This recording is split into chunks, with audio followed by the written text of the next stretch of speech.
Eagles pre and post, quick slants, former offensive lineman in the National Football League, and I wonder, does he get worried when he hears Eagles cut Brooks? He's thinking like, hey, wait a second. I've been retired. Barrett Brooks with us. BB, how you doing, buddy? Well, we used to have the market corner for all Brookses here in Philadelphia, but they letting us go one by one. Terrence Brooks and now Ron Brooks. What's going on? Yeah, the Brooks name, Brooks Brothers, right? Isn't that the fancy suits, right? I mean, right. It's dwindling away to nothing. What about this news today, Barrett Brooks, that they've released Ron Brooks? Was that a surprise to you? Where do you see the puzzle pieces connected, especially the fact that the Browns cut Joe Hayden today? Well, I mean, it's definitely a concern for me because I thought Ron Brooks was probably our best slot, well, our second best slot corner. I think Malcolm would be number one, and he would be number two. Played very, very well when he was healthy, but I think health has become so much of an issue that they had to let him go. So since we're talking about guys that get released or surprising news, that we haven't spoken to you since the John Dornbos thing came down. Did that catch you by surprise? And, I mean, when's the last time you saw an owner have comments about a log snapper getting traded? That's crazy that that happened to John. I mean, me and him talk about it all the time. I was like, man, you are still better than anybody I know. I know you wear your ski mask in every day knowing you go and pick a checkup and just all you do is snap the ball. He said, yeah, every once in a while I got to run down and make a tackle too. I said, oh, man, come on now. But, the fact that they let him go, he was more than just a football player in this town and on this team. He gave a lot of guys inspiration on the team and outside of the team with fans and, how he melted the heart of everybody being a musician and just his whole demeanor and how he carried himself. He was definitely missed by this locker room more so than probably any player I've seen leave. Do you think, and I know that Jeffrey Lurie said it's the hardest move they've had to make or one of the harder moves they had to make as an organization.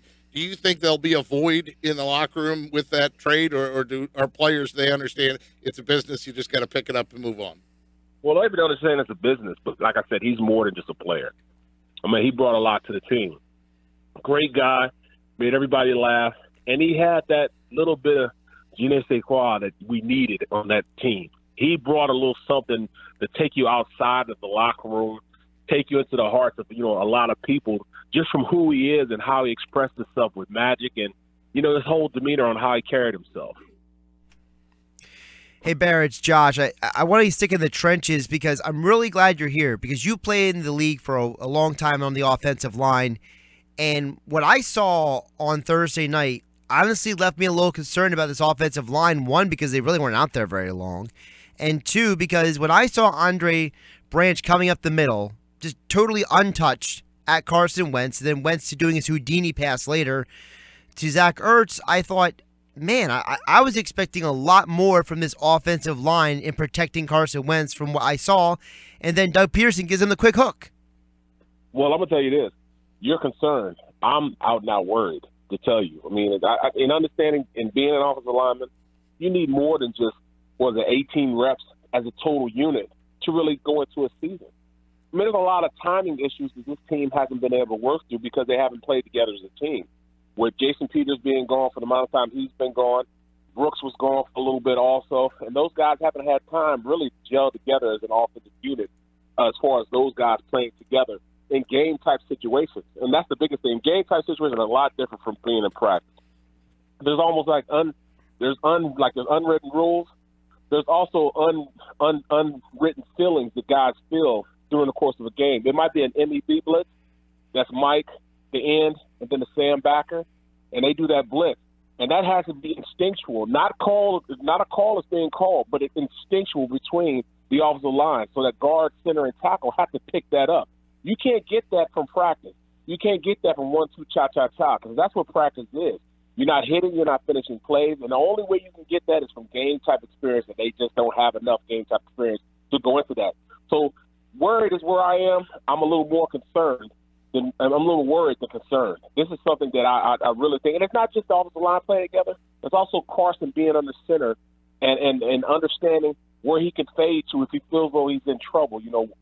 On every team, there's a stronger side than the other side. And I'm sorry to say that. That's just the way teams are.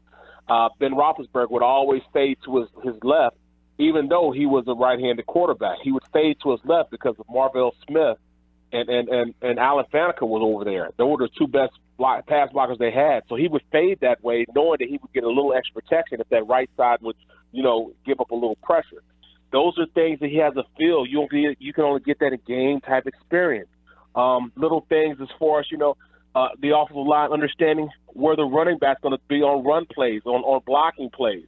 The running backs don't even know how they can sync each other up and know when the double team's going to be there, who's going to pull around, who's going to get this linebacker. Those are all things that you get during the course of game-type situation. They're going to Washington thinking they have that together.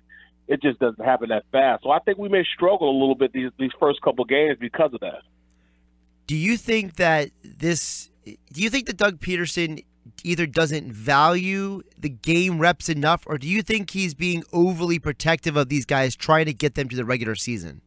I think he's trying to get these guys into the regular season. I think it's not really overly protective. He just wants to make sure and guarantee that he has a healthy group of starters going into it. And he's relying basically on them being pros and the guys knowing what it is to get ready. And, he does have guys that can do that. The Jason Peters, the Lane Johnson.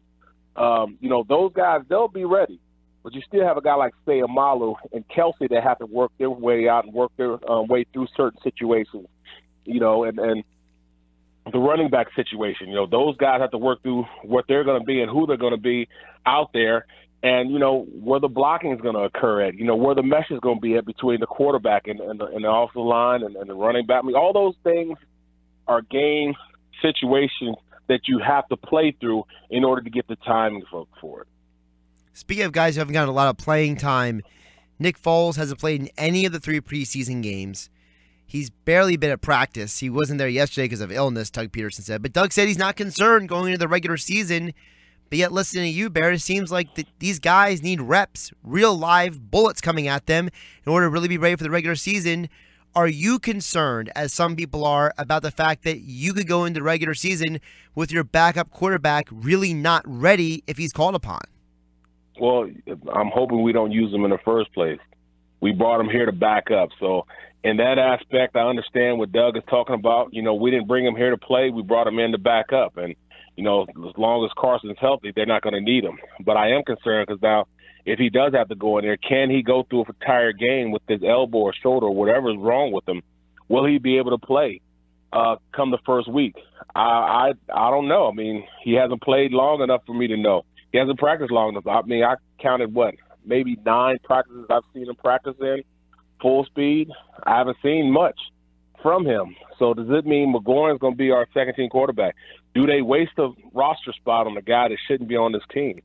That's definitely going to be a problem that they're going to have to diagnose and work through. What do you do in a situation where, does Evans go in? Is he going to be the guy that's going to be backing up? Is he going to be on the practice squad? There are so many things that they got to work through before Saturday at 4 o'clock on the quarterback situation alone, let alone running back, let alone, what's going on in the secondary. That's a lot of moves that they have to take care of, and what Howard's been so aggressive. I can see a lot more moves going on that's going to come, in the near future. Barrett Brooks with us, Eagles pre and post, quick slants. You can find him on Twitter at bbrooks72CSN. So Barrett, I guess you talked about the moves. That's the first thing that jumps to my mind is we haven't asked you, do you like the way this new system is where it's just one cut down after the final preseason game as opposed to the gradual cut downs that used to take place? Well, I mean, it to me, I never went through this new stuff. I don't know what this new stuff is. I guess it gives guys an opportunity to get more and more playing time. They gives our teams a chance to maybe work out a trade. I think it's good in the aspect that it gives you the ability to trade. It's definitely better for the teams because now the teams can keep more guys in camp and essentially, rest your older guys or rest the guys that you don't want to get hurt. So that's good for them. But as a player, and you're not going to be there, it kind of sucks for you because, you probably would have been cut, the early cut and maybe possibly hooked on with somebody else. So it's a double-edged sword, really. It can hurt you and it can help you at the same time. But I tend to think that I like it because I was usually one of those guys that were right on the cusp of making a team. And, it gave me more of an opportunity to show what I can do and make something happen. So what will some of the storylines be that you'll be looking for in that fourth and final preseason game on Thursday night, Barrett? Well, I want to see who they keep at receiver. You know, there's a lot of really good receivers, you know, and you know, do you classify Pumphrey as a running back, receiver, or, you know, special teams guy? Is he going to make this 53-man roster? He's going to be in the practice squad. I don't think he's done enough to really earn a spot on the roster, but, you know, just because he was a higher draft pick in the fourth round, they have to justify it. You know, it's Clemens. You know, is he going to make the team? Does he have an opportunity to make the team? I think that he's done enough to make the team. I know that Deuce likes him a lot. So, you know, we'll see as far as that. You know, it's so many factors that are up here that are so much in the air. If, you know, truth be told, Pumphrey, I think, you know, may make it through and be able to be put on the practice squad because he just hasn't shown enough. And I don't think that, I kind of think that they might have drafted him too high. I think they might have could have got him in the 6th or 7th round. So you think 6 wide receivers then? That's how many you think they keep? Well, I mean, it's looking that way. It's really looking that way. I mean, if you take in the draft, if you factor in the draft picks, and, you know, but it's going to be tough. It's really going to be tough. You know, on the other side of the ball also, you know, do you keep a guy like Watkins around? You know, has he done enough to make the team? Did he show anything? You know, he showed a couple plays in this last preseason game against Miami. You know, this game is going to be pivotal for him as far as making the squad. You know, has the rookie Douglas done enough to be out there? You know, and earn a roster spot to play. You know, not the 53-man roster, but the game day roster. So we have to see. Barrett, speaking of the final 53. Where do you think they're going to go with the backup tackles? We know Dylan Gordon is still there. Taylor Hart's making the transition from D tackle to offensive tackle. Pederson and Reich haven't really talked about those guys much, but obviously with trading Tobin and trading Alan Barber, somebody's got to be the backup tackles here aside from Vaitai. Well, I think Dylan Gordon's a guy that's going to be able to be penciled in anywhere. I hate the fact that the other guy went from defense to offense. You know, he just doesn't have the reps and experience to be on a 53-man roster. So just by default, he's going to be gone. I just don't see it. You know, they're going to find another 77 to put in that jersey. He just hasn't done enough to really make the team. That's just my sense of what I saw. You know, it's tough being out there at tackle. You know, it's one-on-one, playing the game backwards. You know, in your pass sets, a lot different from going forward when you're in a defensive stand. So, you know, Hart's a good player. I mean, I like the way he approached this. He took it on. He did as good as he could, but I think Tyler Hart's just not going to make this roster. Taylor Hart, number 77, that Barrett's talking about, and Barrett's our guy each week here. Eagles pre and post, quick slants. You can find him on Twitter at bbrooks72CSN, and we're gearing up, Barrett, for another season of Barrett's breakdowns every week after the game. We love having you on, buddy. Hey, enjoy that final preseason game. I know we'll be seeing you all over the television each and every night as we get forward to that Saturday, about 4 o'clock Saturday when the cutdowns, and then by 1 o'clock on Sunday, the 10 practice squad spots will be announced. So we'll keep an eye on that for sure. Thanks, BB. You say hi guys. Say hi to the boss for us too, okay? I definitely will be, Josh. I appreciate you guys.